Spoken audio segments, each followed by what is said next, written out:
नमस्कार, आप देख रहे हैं सिटी न्यूज और मैं हूं आपके साथ कंचन। प्रजापिता ब्रह्मा कुमारी ईश्वरीय विश्वविद्यालय के मेडिकल विंग और हेल्थ टूर के द्वारा गुरुकुल कोचिंग संस्थान गुमला में नशा मुक्त भारत अभियान अंतर्गत स्वस्थ जीवन का आधार मानसिक संतुलन विषय पर कार्यक्रम का आयोजन किया गया। इस कार्यक्रम के अतिथि जिला परामर्शी तंबाकू निषेध इकाई सदर अस्पताल गुमला के वंदना स्मिता जी सहित कोचिंग निदेशक रविंद्र सिन्हा जी, ममता बहन, जीवंती बहन, मंगल भाई, पंकज कुमार, उत्तम कुमार आदि की उपस्थिति में कार्यक्रम संपन्न हुआ। इस मौके पर रविंद्र सिन्हा जी ने कहा कि इस तरह का कार्यक्रम होना कहीं न कहीं गुमला जैसे क्षेत्र के लिए वरदान साबित होगा।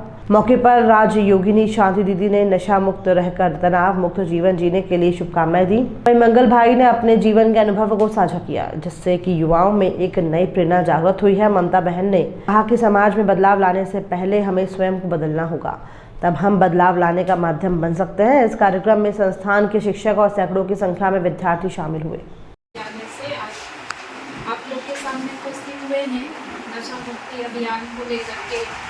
दुनिया में अभी ये नशा जो है हर एक व्यक्ति के अंदर में फैला हुआ है और ये हमारे जीवन को बहुत ही नेगेटिव प्रभावशाली मतलब हमारे जीवन को बहुत प्रभावित करती है। हम लोग सेवा में जाते हैं जेल में भी, वहाँ पर एक भाई ने बताया कि मैं कैसे देख आया। वो दो भाई थे, दोनों में से एक व्यक्ति नशा किया हुआ था और एक गुलशन की लकड़ी जो होती है तो गुलशन की लकड़ी की वजह से उनके दोनों के बीच में लड़ाई हुआ और उन्होंने अपने भाई को नशा जो किया था वो जान से मार दिया। इसीलिए ये जो है हमारे जीवन को कहाँ से कहाँ ले जाती है। नशा करने वाला व्यक्ति जो होता है, नशा व्यक्ति का विवेक को छीन कर देता है। नशा करने के बाद में क्या अच्छा है क्या बुरा है, किसको क्या बोल रहे हैं, किसको अपमान कर रहे हैं, गाली गलौज कर रहे हैं, कोई समझ में नहीं आता है। बाद में होश में आता है व्यक्ति को समझ में आता है कि कितना बड़ा नुकसान हुआ है। तो इसीलिए ये मेडिटेशन के द्वारा वो गुलशन की लकड़ी बहुत बड़ी चीज़ नहीं थी, लेकिन नशा करने वाला व्यक्ति के अंदर में जो कंट्रोलिंग पावर था वो खत्म हो गया था। तो ऐसे ही नशा करने से हमारी जो मन की शक्ति है वो धीरे धीरे खत्म होते जाता है। तो मेडिटेशन करने से हमारा मन शक्तिशाली बनता है। तो मेडिटेशन माना क्या कि हम जानते हैं कि वास्तव में हम आत्मा हैं।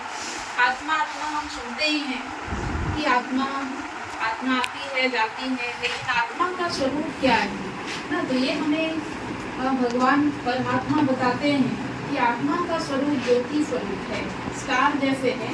सभी का मान्यता अपना अपना है, लेकिन यहाँ पर जो परमात्मा हमें बताते हैं उस हिसाब से हम आपको बताते हैं कि आत्मा ज्योति स्वरूप है। आत्मा दिखाई नहीं देता है, आज तक किसी ने आत्मा को नहीं देखा। आत्मा एक शक्ति है, वो आत्मा ही सारा कर्म करती है। आत्मा ही देख रही है, बोल रही है, जो भी कार्य कर रही है वो शक्ति ही कर रही है। जब तक वो शक्ति शरीर में है तब तक शरीर का वैल्यू है, वो शक्ति निकल जाती है तो शरीर का कोई वैल्यू नहीं है ना। तो जिस तरह से एक बकरी का बच्चा बकरी जैसे होता, गाय का बच्चा गाय जैसे होता, चिड़िया का बच्चा चिड़िया जैसे होता है, वैसे ही आत्मा का जो पिता है वो आत्मा जैसे ही ज्योति स्वरूप होते हैं, प्रकाश स्वरूप, लाइट स्वरूप, जिसको हम लोग अपने अपने नाम दे करके याद करते हैं, गॉड, अल्लाह, ईश्वर, जो भी। लेकिन वास्तव में हम सभी भाई भाई वाला बात हम लोग पहले भी सुने कि भाई भाई कैसे हैं ना। हिंदू, मुस्लिम, सिख, ईसाई सब आपस में भाई भाई। अगर शारीरिक दृष्टि से देखेंगे तब तो मुझे जन्म देने वाली माँ बाप, आपको जन्म देने वाले माँ बाप अलग अलग हैं, लेकिन ये जो शरीर को चलाने वाली जो आत्मा है वो सभी शरीर में वो आत्मा विराजमान है ना। तो आत्मिक दृष्टि से देखेंगे तभी हम परमात्मा के संतान होने के नाते आपस में भाई भाई हैं ना। तो हम सभी चाहे हिंदू हो, मुस्लिम हो, सिख, ईसाई, सभी भाई भाई हैं। इसी दृष्टि से हम आत्मिक भावना सभी के साथ में रखते हैं। और यहाँ पर भी ये मेडिटेशन जो सिखाया जाता सभी के लिए, सभी आत्माओं को भगवान आकर के पढ़ाते हैं और राजयोग सिखाते हैं। इससे हमारे जीवन में बहुत परिवर्तन होता है। तो कैसे मेडिटेशन करना माना स्व स्थिति में स्थित होकर उस परमात्मा ज्योति स्वरूप को याद करते हैं ना। एक दूसरे को याद जैसे करते हैं वैसे ही उनको याद करते हैं ना। तो हम हमारा जो स्थिति है हम जो आत्मा है, आत्मा का स्वधर्म है शांति। ना। जैसे पानी का स्वधर्म, पानी का अपना गुण होता है शीतलता।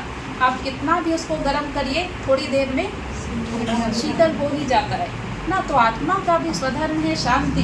कोई भी आत्मा ज़्यादा देर तक गुस्सा में, चिड़चिड़ापन, शोर शराबा में नहीं रहना चाहती। हर आत्मा को शांति चाहिए होता है ना। लेकिन शांति मिले कहाँ से ना? वही शांति को हम दर दर ढूंढ रहे हैं, भटक रहे हैं मंदिरों में, मस्जिद में जाकर